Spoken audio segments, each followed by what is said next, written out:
Handa na ang ilang grupo para sa panibagong pagkilos kontra korupsyon. Pero tila nagkakabanggaan ang ilan sa mga rallyista dahil magkaiba umano ang kanilang misyon. Ang detalye sa agenda report ni Isaiah Mirafuentes ng Abante.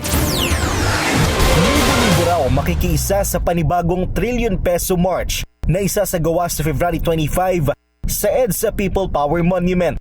Pero ayon kay Tindig Pilipinas Co-Convenor Kiko Aquino D na silang organizer ng programa, bawal ang anumang panawagan na patalsikin si Pangulong Bongbong Marcos sa protesta. Labag daw ito sa konstitusyon. Kung in the heat of passion may nagsabi yun in an isolated case, baka pwedeng palagpasin. Pero kung merong concerted effort na i-hijack yung program na yun yung panawagan, then meron naman po tayong marshals to escort yung mga may ganong intention outside of the premises.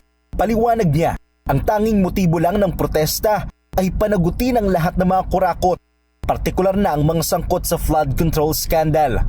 Yung mga ibang big fish, lalo na yung mga malapit kay President Marcos katulad ni Speaker Martin Romualdez, ay mukhang nakakalusot.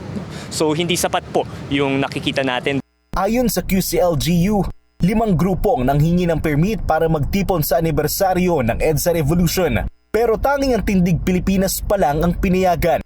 Kaya naman, umalma ang kilalang oposisyon na si Attorney Luke Espiritu dahil kabilang ang kanilang grupo sa mga hindi pinayagang magprotesta sa EDSA Shrine. Hindi rin siya pabor sa posisyon ni D na bawal manawagan na patalsikin si PBBM. Again, paano naging labag sa konstitusyon? Gusto natin siya pa-prosecute. Lahat ng sagot dapat managot. Samantala, naiintindihan naman raw ng ilang miyembro ng oposisyon kung bakit may mga ayaw mapatalsik si PBBM dahil ayaw rin raw nila na maging presidente si VP Sara Duterte. Para sa agenda, Isaiah Mirafuentes, Abante. Manatiling nakatutok sa Bilyonaryo News Channel. Sumubaybay sa aming social media accounts at mag-subscribe sa aming YouTube channel para sa mga bago at eksklusibong balita.